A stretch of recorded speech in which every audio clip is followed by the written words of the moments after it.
We're live. Here we go. All right, first off, everybody, thanks for coming in. They're going to keep coming in here. So let me say, welcome to New York City. New York City. It's where most of the superhero stories happen. New York City. There'd be nothing left in your city if it was all true. We've smashed every building 1,000 times, but luckily it's here. My daughter graduated from NYU, so thanks for she's here.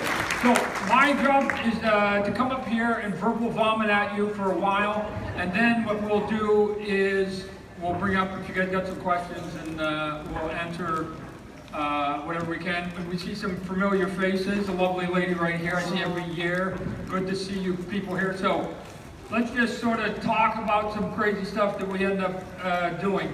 For all you people who, I'm going to give my PSA speech right here, right? Public service announcement. Let me just tell you, for anybody in this room who is contemplating doing a comic book or writing a comic book or drawing a comic book or has an idea and has figured out a reason why not to do it, stop. Stop. Today is the best day you can bring that idea forward. Today is the best day you can do it. And here's why.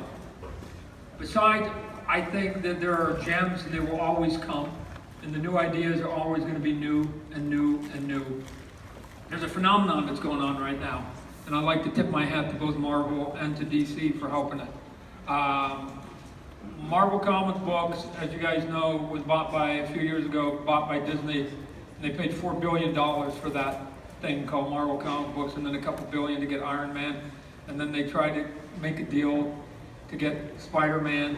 Couldn't do a deal with X-Men, right? And they couldn't do a deal with FF, which is why there's no FF comic book, right? They go, why are we going to get value when we don't actually get to make the movie? So this is just harsh business. Now, that means if you're going to spend $6 billion, and I would do the exact same thing, I would not share my car with anybody after spending $6 billion on my car. Nobody else is driving my car. Is there anyone here?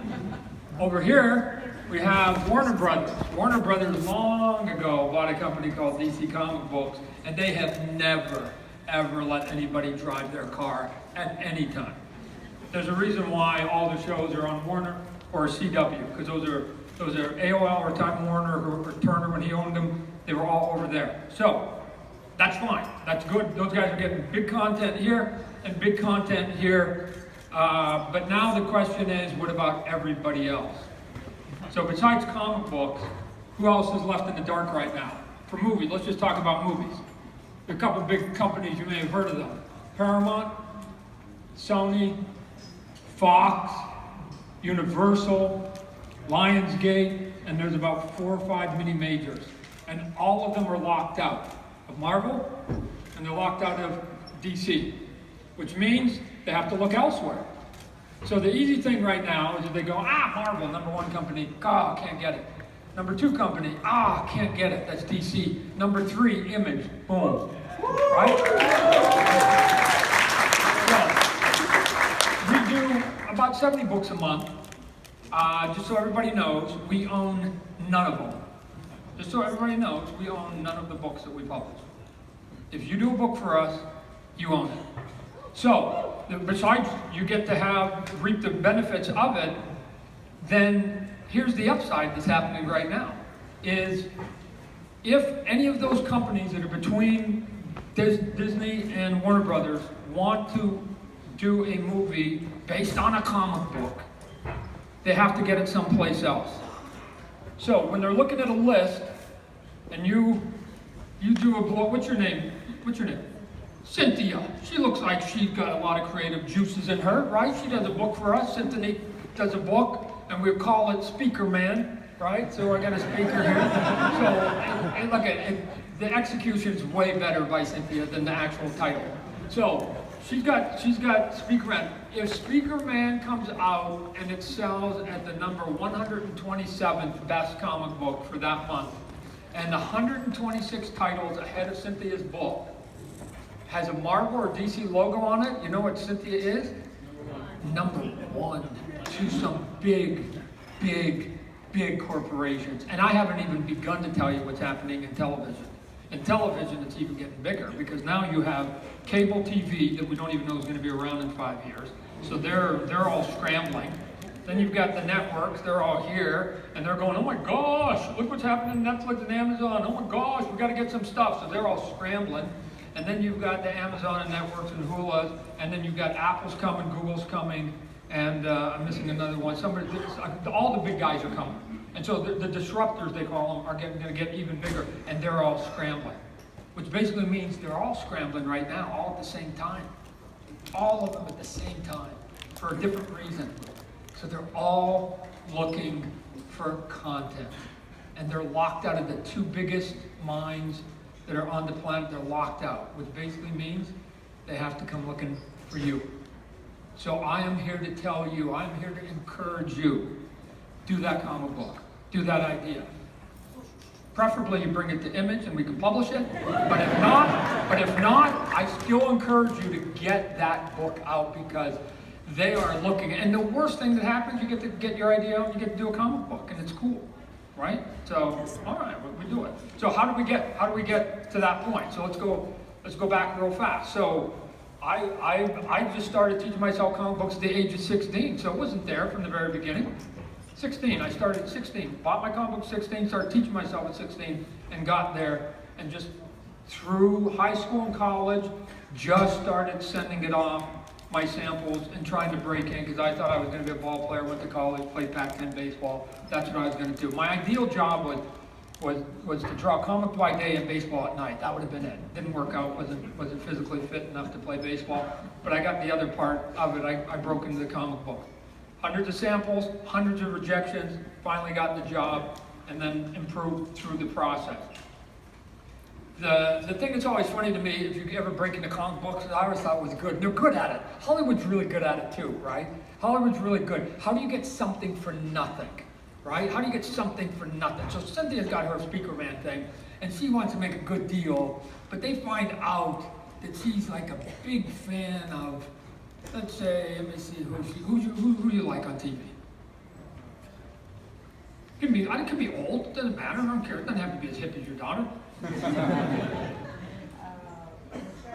Anybody that you go, who should you have dinner with? Who? Dexter.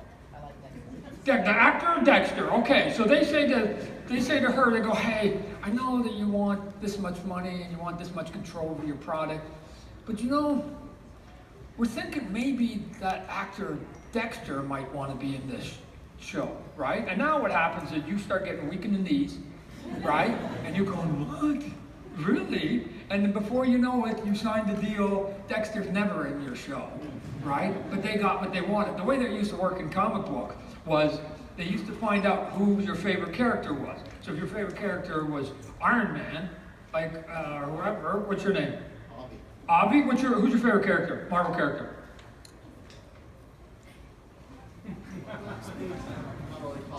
Okay, who's yours? Venom. Oh, I like Venom too. Yeah. So we'll get to him. So your favorite character is Venom. So what happens is you work at Marvel Comics, and they find this out. I don't know how they find out, but now there's this thing called the internet, and it's awesome. And so they go, okay, so you come in, and you go, hey, I've been working here 4 or 5 years. You know, is there any way I can get a raise, right? Can I get a raise? Now their job is to still get something for nothing, and it sort of goes like this. And most corporations sort of use the trick, and they go, you know, I don't know. We'll think about it right now, but when we think about it, but here's what we've been talking about. You might be able to do that annual for Venom, and maybe if we put it out, there's a possibility you could be on that book, or at some time we're thinking of doing a miniseries that possibly there's a chance that you could get there, and by the end of this conversation, you're like, oh gosh, and you leave the office, and your buddy says, hey, you get the raise, and the answer was like, no, right? But guess what? Possibly, maybe, perhaps, there's a chance that I could maybe get Venom, right? You never get Venom. I'm telling you right now, they're never giving you Venom. They just didn't have to give you a raise, right? So it works out that way, which is why I was always advocating along the way to try and see if we couldn't help the creative process. I don't know why you guys know, but before we started Image Comic Books, I wanted to start a union. I was going to be Norma Ray of comic books. I was like, yeah. And then they were going to come and start following behind me and I have to look in my rearview mirror and it was going to be a bad ending. But here's what I found. It was always interesting that the most scared person when I had the conversation with my artist friends and creative people, the most afraid person was the person who had nothing. It was an odd phenomenon. I go, I'm willing to basically throw everything. I'm at the top of the game. I'll throw it all away. Let's go. And they had nothing. They weren't even working for Marvel and DC. And they go, I can't. I go, what do you mean you can't? Well, then they might not hire me. They're not hiring you right now. What are you talking about? And they're going, come on. And they go, well, yeah, but they could blacklist me. Blacklist. But okay, let's just take inventory here. You have no job. Marvel and DC aren't giving it to you. You have no girlfriend. You've got no car. You've got no house.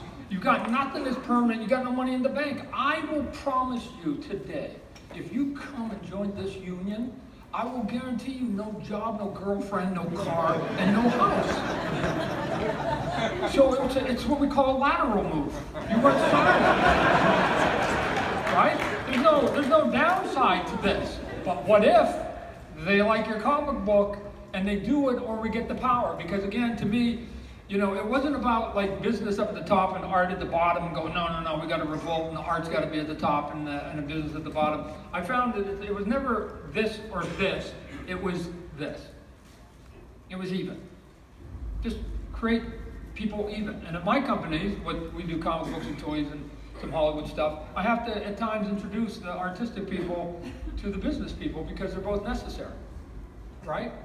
And if you're, no, because some people don't have the creative skills, but they have the other skills, whether it's marketing or logistic, accounting, all that stuff is valuable in a business, right? So it shouldn't be a sort of a power structure going one way or the other. So for me, I'm going, no, and we couldn't do it. So instead, we ended up doing Image comic book. So let's see how that one worked real quickly. There was myself, there was Rob Liefeld, and there was Eric Larson. That was really it. We were having conversations amongst ourselves. I was going to quit. My daughter, who was going to have my first child, who's sitting here someplace, an NYU graduate right here, who's now, if anybody wants to know how old Image comic is, Cyan, stand up. Image is Cyan old. So Cyan is, I won't give her exact age, but she's born in 91. So that's when we formed Image Comic Books, and we were going to go there. So there was the three of us, and we were talking. Eric and Rob and I were talking, and we were like, "Oh, I'm going to do my own book. I'm going to do my own book. I'm going to do my own book." And then I go, "Why don't we just do them together? Why don't we do them together?" Here's what the history of comic books has told us: leave one at a time. It makes no difference. Right? Will make no difference. They can always replace you. Think of your favorite sports team and go, okay, who's the best person on that team? If they left, how much would it dent the team? It would be hard, but you would survive.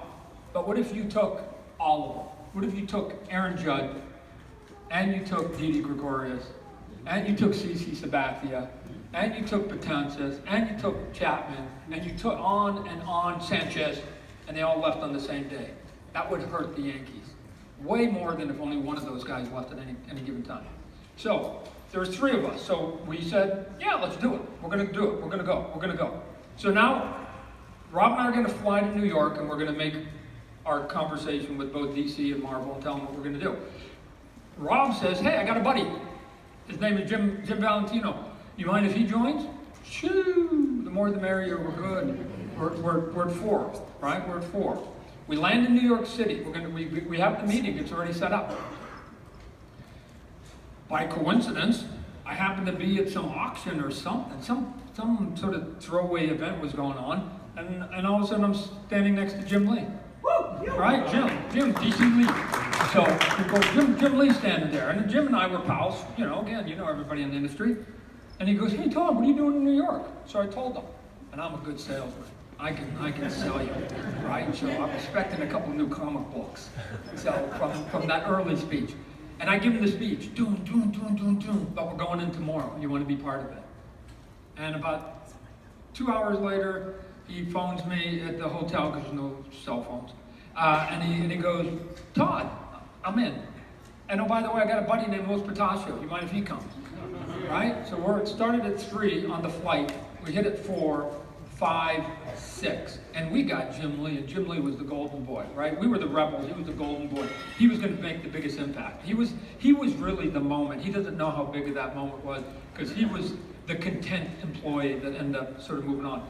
And then I go, God, we got 6, we got the meeting. I get back to the hotel, it's about 10 o'clock, 11 o'clock at night. I'm walking through the lobby, bam, there's Mark Silvestri. Hey, Mark, what are you doing here? Oh, la, la, la, la. I go, hey, you got 20 minutes? 20 minutes. I gave it to him. And then he goes, so you're saying I have to tell you in the morning whether I'm quitting Marvel? Yes. Yes, that's what I'm saying. Because we're going, with or without you. The question is, you want to come? And he phones, our meeting was at about 8:30. He phones at about 7:30, and he goes, Todd, I thought about it, talked about with my wife. I'm in. 7. I go, wow, we came here at 3, and we're at 7. That was enough. So we went in there, we had our meeting. Sort of the interesting part of that day, besides Rob Liefeld left in the middle of it, right? Because if you know Rob, that was like about perfect. Like, this is the biggest thing we're about to do. Yeah, okay, you go and do whatever he had to do that was more important than telling Marvel he's leaving. So he left. Jim Lee, myself, my wife, who was holding Cyan in the room with Tom DeFalco and Terry Stewart, were there. And so we had the conversation, blah, blah, blah, blah, blah. I'll never forget at the end, there was this moment, it was like Hollywood, that DeFalco walked us to the elevator, my wife, Cyan, Jim Lee and I, and it was like the camera was behind you, because I'm looking out, and the doors close, and as the doors close, and DeFalco goes, and if it doesn't work out, you're welcome back, right? and we looked at him. Let me just tell you a couple things, fun facts. Jim Lee was going to be a doctor, right? Which is, like I said, where my daughter's head, right? To be a doctor, you can't be stupid, right? Or at least that stupid, right? So I'm going, okay, right? All right, so I go, so we got a doctor, and my dad, for 40 years of his life, guess what he did? He was a printer, right? Look, you know what we do at its core? We put ink on paper. And if you think it's complicated, take out a ballpoint pen and write a note to yourself. And you just basically did what we do on a little bit higher level, right? It's ink on paper. It's not complicated. So they thought we couldn't handle ink on paper. Of course you can do it. Anyone to be in this room tomorrow, if you can pay the bill, you can go get a comic book. You can make your own damn comic book, no matter how hideous and ugly it is, right? You can go and print it. They will take your cash, right? So we're gonna do it. What we didn't know at that moment was the bigness of what was about to sort of happen and go. Now, the fun part of that day, which a lot of people sort of don't know, is that, as you guys know or don't know, historically, if you worked at Marvel and you got mad, you went to DC, and if you hated DC and you got mad, you went to Marvel, and you got mad at Marvel, you went to DC. It was just, you were just a freelance ping pong. And I did it. I started at Marvel, went to DC, back to Marvel. I mean, you just ping pong. And so what happened was we go, hey, you know what, we just had this big meeting with with Marvel, the head of Marvel. Let's go over to DC and let's go talk to them. Let's go tell them why we're leaving, give them the same speech. And we walked into DC, and you guys have to understand what was happening at that point. They knew that if you came to their office, somebody just pissed you off at the other office, right? And they had never had Jim Lee ever in their office. And I come in with Jim Lee, and you should have seen their eye. They were like, oh my God, Jim Lee's in the office. Todd said he's quitting. We hit the mother load. They're coming, and the exodus is coming from the left to the right. They're going, oh, sweet Jesus, to the comic gods that we pray to every night. And very soon, within about 10 minutes, we were in a room, and every editor and the business people were all in this room. And it was like almost like being in this room. And it was like us and everybody, and they're like, woohoo! And we had to say, they go, yeah? And we go, well, we're just here to tell you we're not going to work for you. and they did. You should have seen the look. They went, so you're here to say you're not going to work for me? How are you here for? I'm like, you could have just not come here and we would have known you weren't working for us. But okay, and the reason was we just thought it would be fair-minded to tell them the same reasons, right? And the reason we wanted to tell Marvel and tell DC why we were leaving was, A, just to air some of the reasons, but even more importantly, we were hoping that they might do something about it. And if they did something about it, then maybe they wouldn't have another 7 people coming through their door the next week, and another 7 after that. I don't understand as a corporation why you want to keep bleeding the talent. This is just 7. How do you know that you're not going to get 17 next week?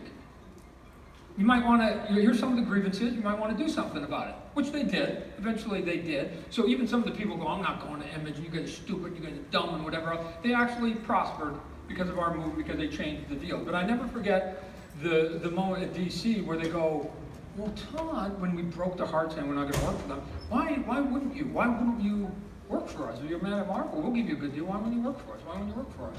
And I only had one question for them. I go, hey, yeah, no, I understand it.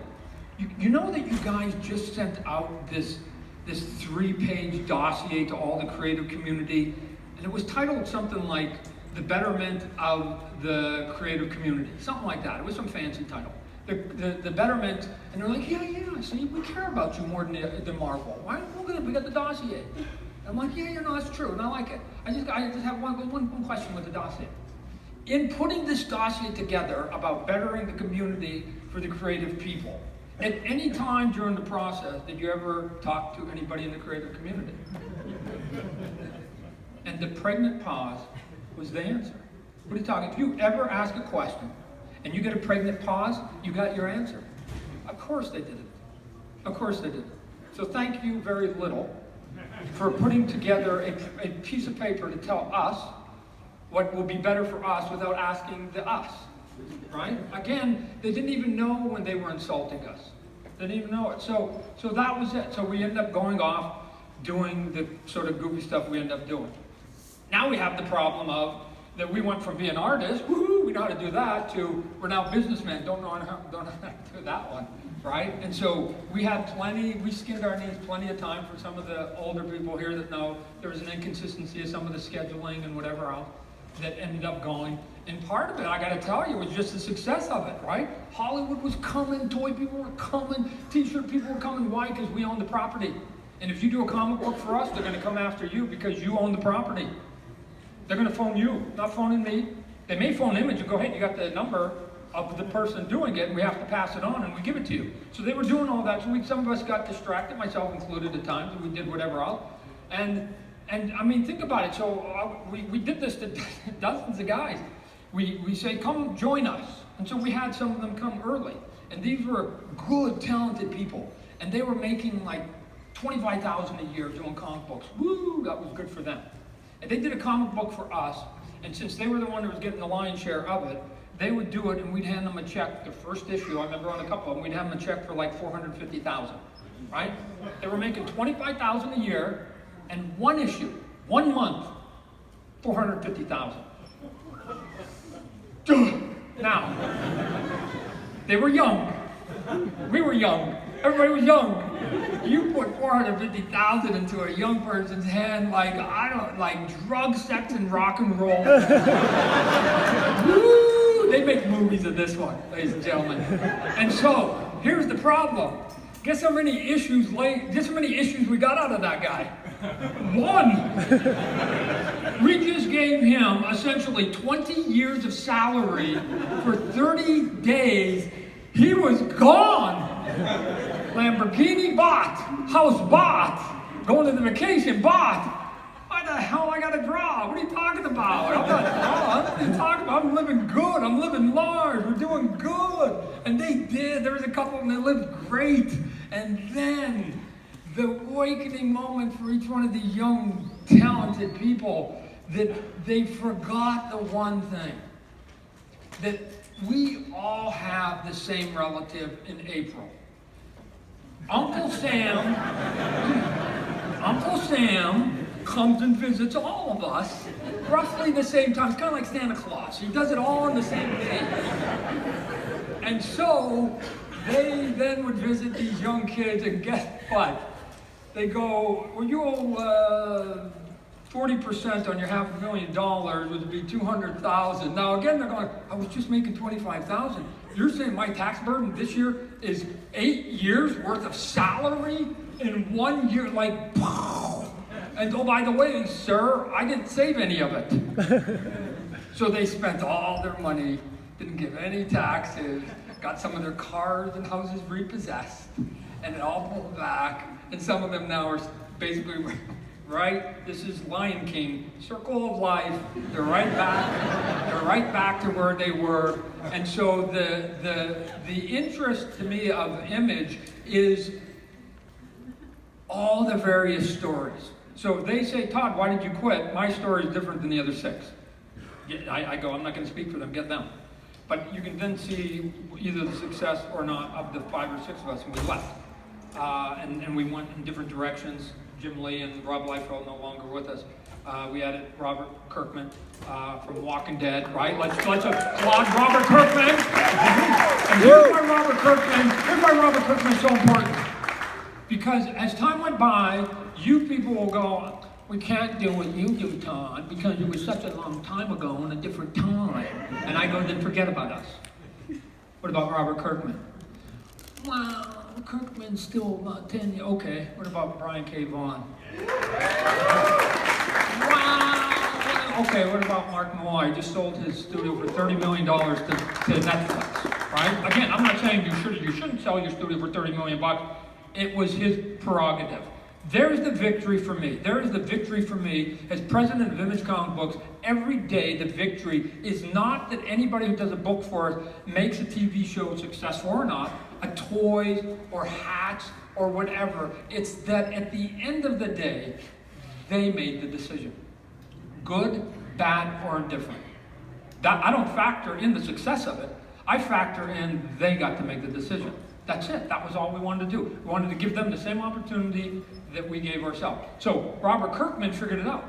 Robert Kirkman, we made him partner because he figured it out. Here's what he figured out, and I have been saying it. I've been saying it to writers for a long time. There was a couple companies that tried to do Image Light, and they failed.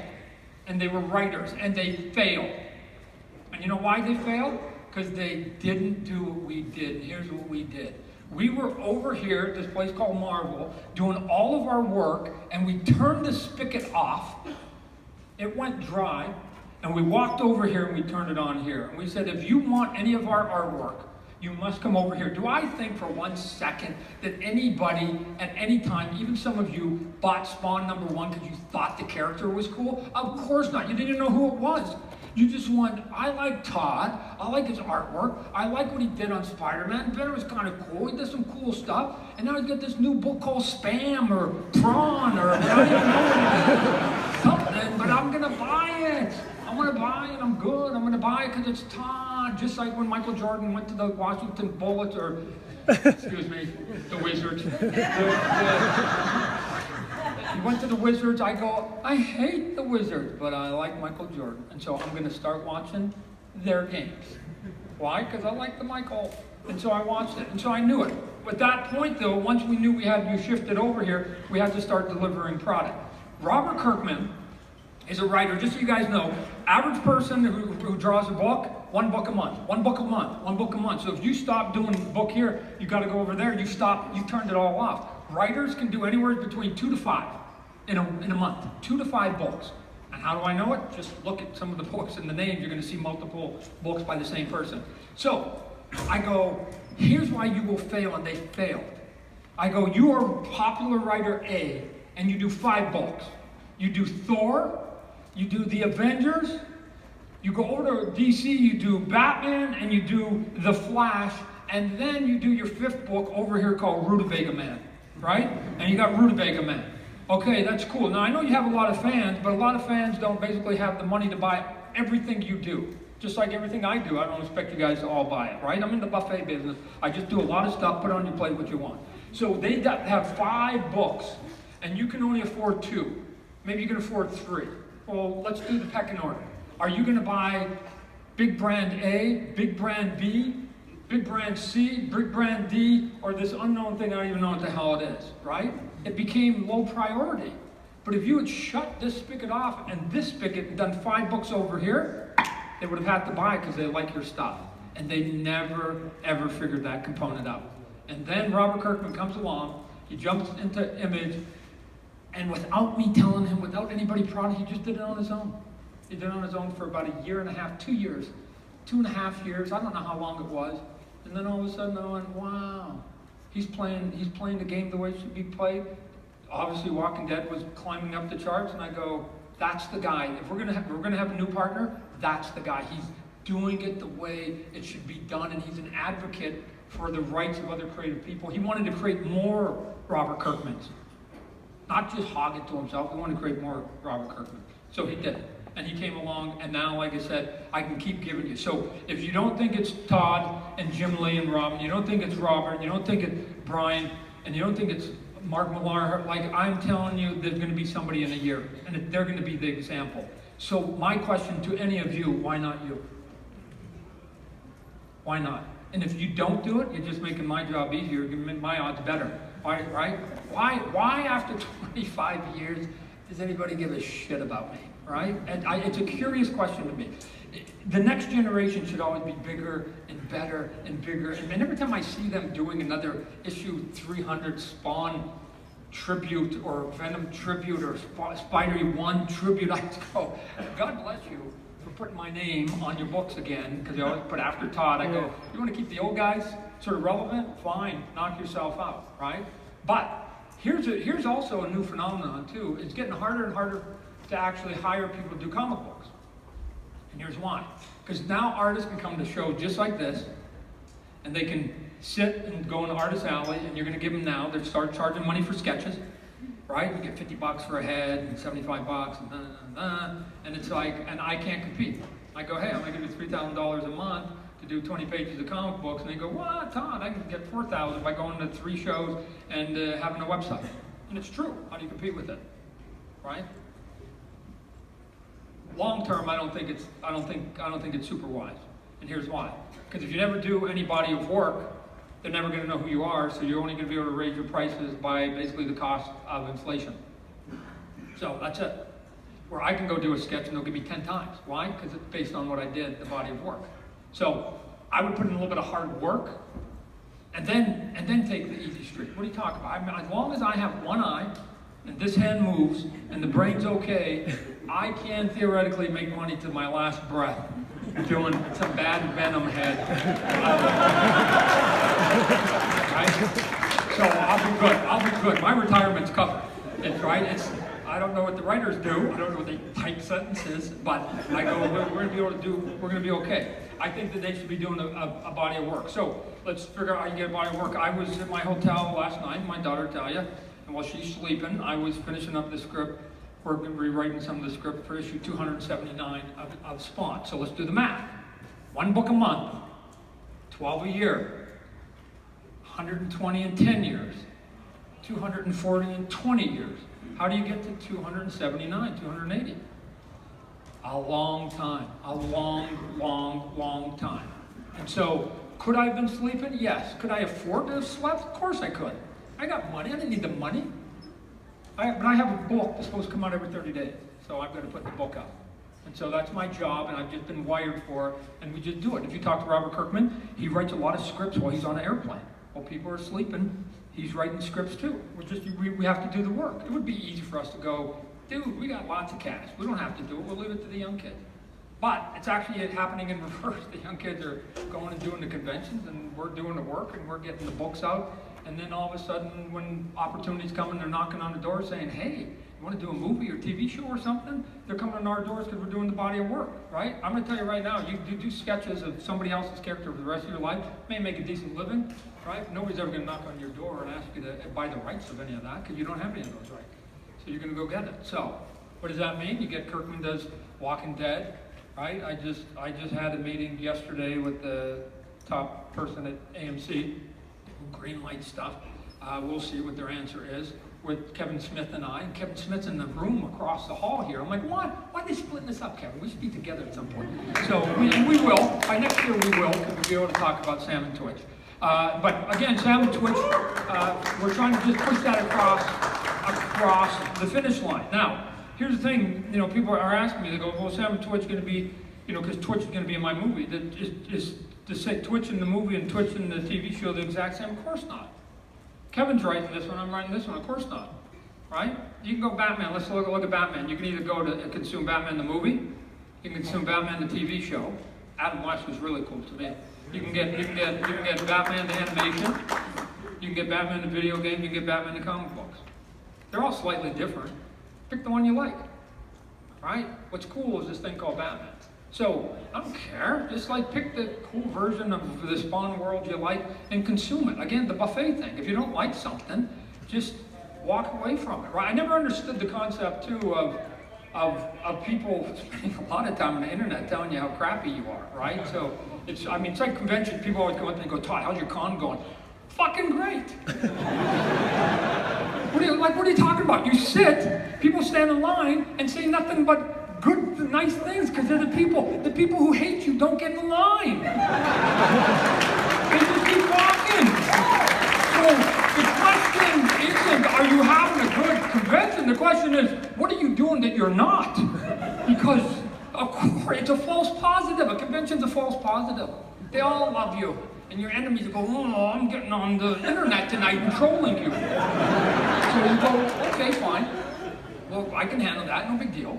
So we're doing all the books here, and we got Kevin is doing it, whatever else. And one of the things that we're doing is, and I'll bring you up to date, is that we got this thing, and then we're going to bring you out a new Spawn movie, right? Yeah.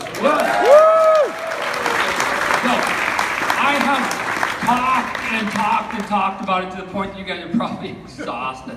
So I finally went, no, I'm gonna get it done, and then I don't really want the first big thing to be announced until I get the producer. Now if you guys saw what we did at San Diego, I announced the producer, which is Jason Blum. He has a place called Blumhouse. Blumhouse is Get Out, Split, The Purge, Insidious, and a bunch of other stuff. He's got another one coming I think next week or something. So he's like the hot creep guy in Hollywood. They all love him. They all love him. So when I got him, it was A, I got the hot guy, and B, when I say that this isn't, and he actually is kind of hot too.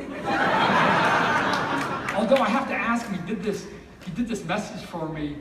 And I don't know, I'm gonna have to ask him, I go, were you laying down? Because your hair was weird. And was that the carpet or was that wallpaper? I'll have to repost it because I didn't hear anything he said in the message. I just was looking at him going, Jason, that's kind of odd. I'm gonna have to figure that one out. But Jason comes on board. He has a first look deal at Universal, but by coming in and producing for me, he's basically working for me, which basically means we don't have to go to Universal first. Universal will take it, because why? They don't want Jason going anyplace else. So I'm going, good, because I now know that every deal we go and we take into Hollywood and go, hey, here's the deal, would you guys like to take it? And if not, that's Jason, Universal, we'll take it. So we're just asking around here. But the way that it'll go right now is we're budgeting it. We'll go then put the money together. That won't take very long. Then you go into Hollywood. And then you go into Hollywood, and our deal will be different because we'll go, hey, we've already got the IP, we got the brand, we got the script, we got everything, we got producing, we have the money. We only need two things from you. One, and they're good at these two things. One, we need distribution because they own it. They own distribution. And two, marketing. That's it. Everything else we don't need. We don't need your input. We don't need your cast. We don't need your creativity. We're done. We got that side covered. We're good. We're good on that side. And so they don't like those deals. They don't like it. They don't. They made a couple and they hate those deals. That's why they want the budgets to every time I've talked to them, they always want the budget to get up so they can then say, so now you don't have enough money, so now we'll put our money in, so then they own it. So they don't want it. They don't like it when you come in going, nah, I got it covered. Right here, got it covered. We're good. We're good. Don't need your cash. They go, duh. One of the big things that you took from them. So we should be, Jason and I are shooting for just after Christmas to be in pre-production. And hopefully by January or February, actually be in production. Here's what's going to be different for me. A couple things. Number one, I'm gonna let you guys in on it as much as possible, right? When you take their money, they go, you can't show that. Oh, you can't show that. You can't say that. You can't. You guys have gone to panels, right? You've had these panels. I've done them. Oh, I would love to say something, but I'm under a DNA, and they would kill me. So I can say nothing. I'll just look good here for an hour. And they say nothing. Why are they out there if they can't say nothing? So what I'm going to do is I'm going to try and make almost a promise of doing one Facebook Live every day we shoot that movie. Awesome. Right? And yeah. Why? Because I can't really have all of you on the set. It would get a little complicated, but so I'll just bring the set to you. I'll just open it up and I'm looking. I'm not going to show you the big scenes. I'm not going to show you all the surprises of the movie because then you'll never go. I'm just going to show you stupid stuff. Right? Here's the suit of the actor. We have to now send it out, and we're going to be delayed an hour because he had to have his sauerkraut and mustard hot dog, and it spilled. So we now have to send it out to the dryers, and we will be shooting another scene. Let's go talk to the actor and ask why he had to have sauerkraut and yellow mustard today. Because tomorroor we're not shooting him. He could have had it yesterday or tomorrow, but he had to have it today. That's the clever stuff I'm going to show you. Or here's dumbass actor B just broke the prop. And so let's go to the prop guy and see how pissed off he is today. Because he spent a lot of time on that prop. So that's going to be it. So it may be a lot of silly stuff, but it's all the stuff you have to deal with when you're out on the set anyway.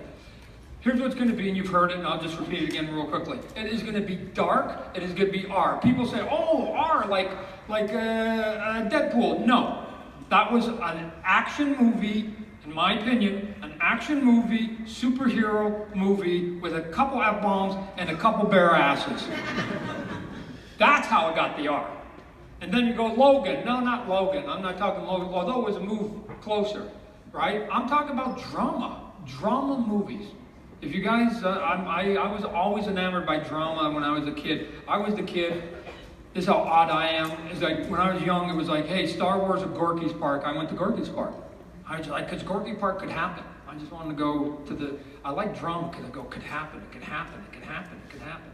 So all these movies that to me are like brilliant movies, like don't have special effects, they're just the human it. So all those movies that I watch, especially the Creep movies that I watch too, and you guys know because you watch them too, there's only one fantastic element in Creep movies, or supernatural, or horror, whatever you want to call it, depending on what your flavor is. There's only one fantastic element, the boogeyman, of whatever that movie is. And if you take the boogeyman out, what is the movie? Normal.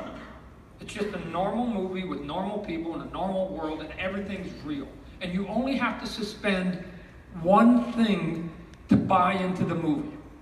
Do I believe it's possible for me and my wife to drive in a car, run out of gas? Yes. And then be in the middle of no place? Yes. And then that there's a house on the top of the hill? Yes. And that we go in there and that there could be a crazed killer. Well, I just saw this weekend, the answer is yes again. So, of course. So I just have to go, what's the chance of all that happening at one time? I can get there, right? Where when you go to a lot of the action movies, that you have to go, do I believe that guy can straddle a dump truck and an Uber car at 70 miles an hour on the freeway, dodge bullets, catch a couple in the teeth, and then jump just as the doors are opening? Like, I gotta suspend a lot of things. And then the superhero movies, then it's like, then there's the villains, and their headquarters, and their sidekick, and I've gotta suspend a lot of stuff. So it was way easier for me to go, John Carpenter's The Thing minus The Thing. It's about dudes that are just cold up in the north. Not much of a story. So that's what this movie is. So here's what I know. Nobody will go to the Spawn movie, and I hope you all give it a chance. Nobody will go to the Spawn movie and say, I'm disappointed because it was a superhero movie, because I'm telling you, first off, it won't be, and B, watch the damn trailer and then you'll see that it won't be. Because there's nobody that's going to watch the trailer and go, wow, there's nothing superhero about it, but I bet it's a superhero movie. Any more than when you watch a horror flick going, I wonder if this is a romantic comedy. No, it's going to be exactly what that trailer is. It's just going to be dark, and it's going to come, and you will never, ever, ever see Spawn full anatomy ever in this movie. He will never come. and goes, "Damsel, to the side. I am here to take the bad guy's head off once again and save the day." That will not happen. Instead, I will have a shark in black water. And if you're not looking and you're swimming, and you are gone. And he will fuck you up.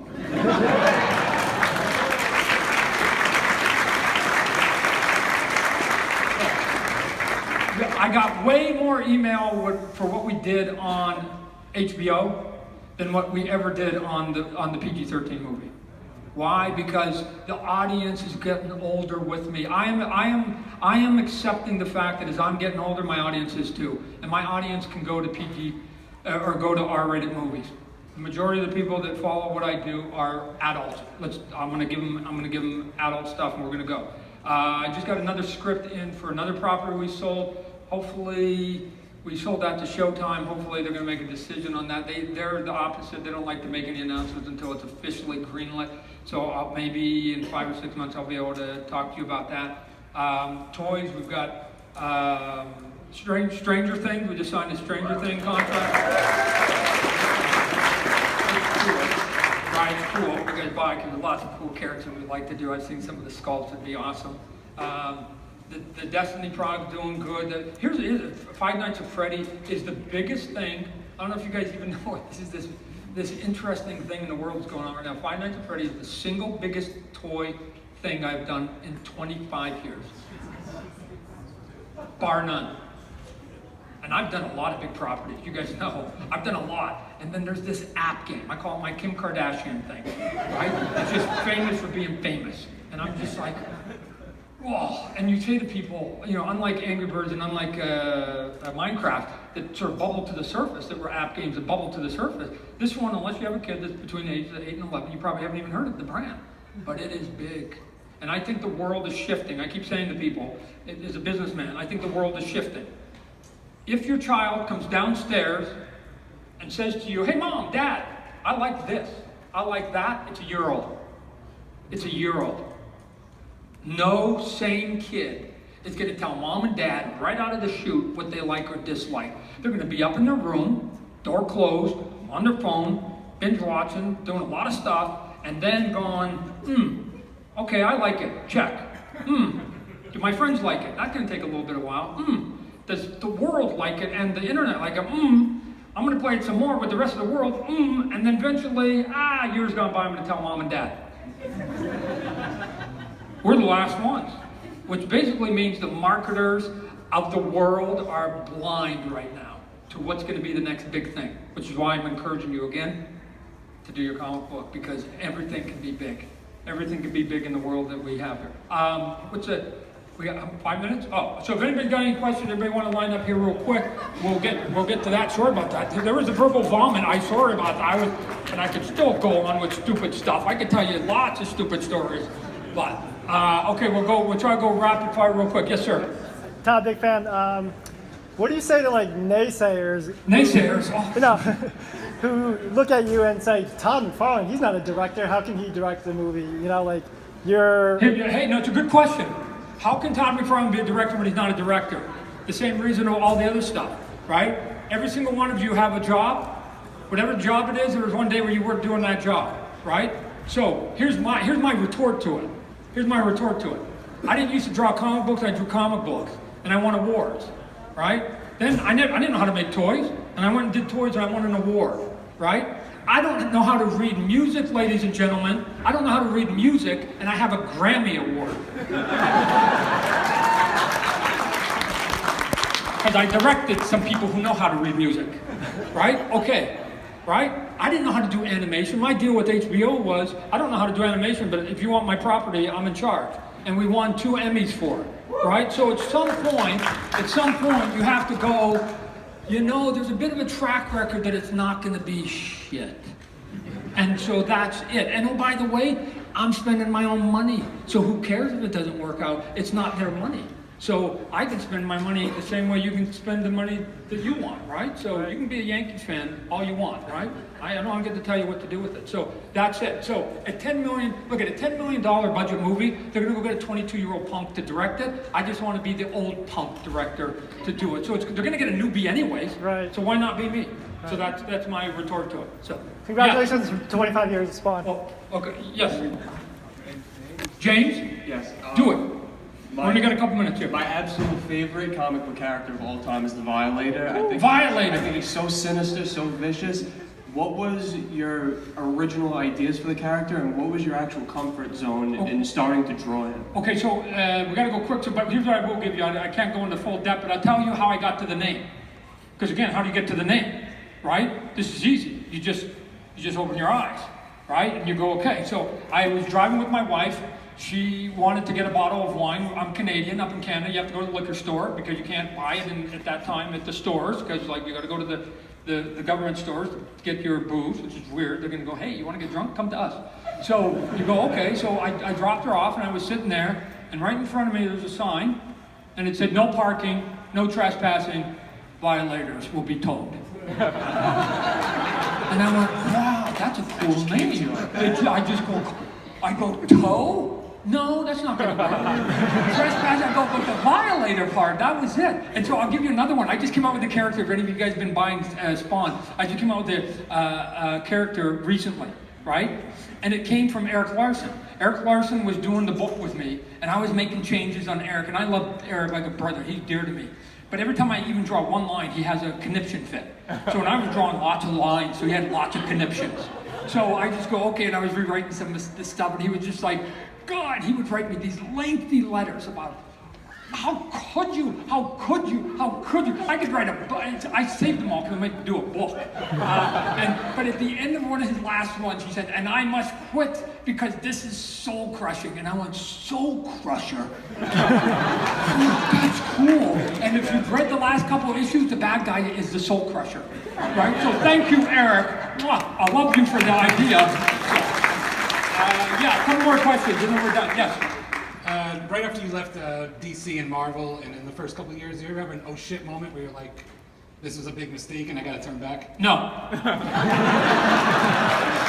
No, because here's what I know, ladies and gentlemen. I knew the day we left, Image was gonna be around for at least my lifetime, and here's how I knew that.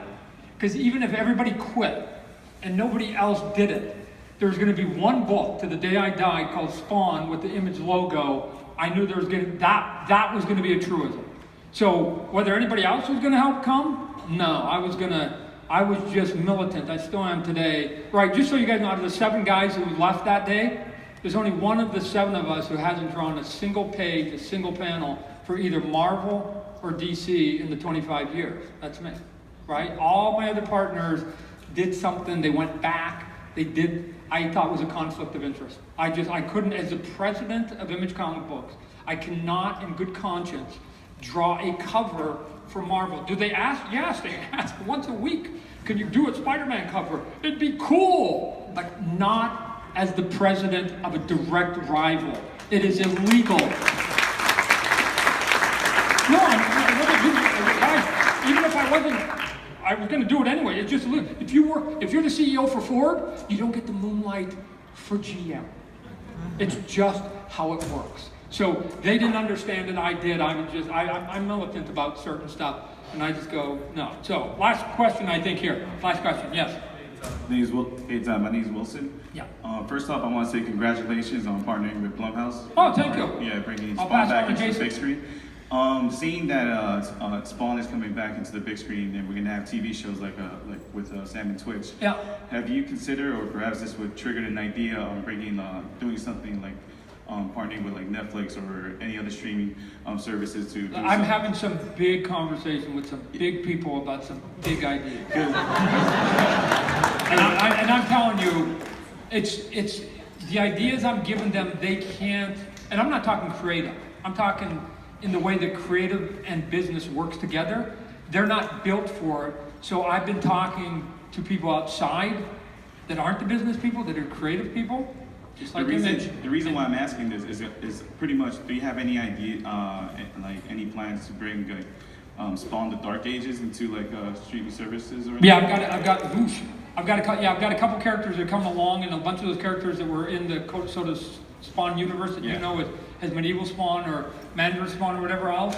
I'm going to be changing their origins, changing them around, but they're going to come in as a new comic book. And I've got the character that's in the book called Cyan, named after my daughter. She's going to be in a new book here coming out here soon. So I'm expanding my universe. So one last announcement just before we go here. Everybody that came in got their badge scanned. And so I did this drawing that you guys can now download. Are they going to give it to them, or do they have to go get it? They're going to give you a link, and you guys will be the only people that get that drawing for the rest of this year. I'm not going to use it until the next year. You guys get it. So everybody in this room is going to have a piece of artwork that nobody else is going to be able to see unless you want to share it. But it's yours for coming. Thank you, ladies and gentlemen. Thank you for listening to me.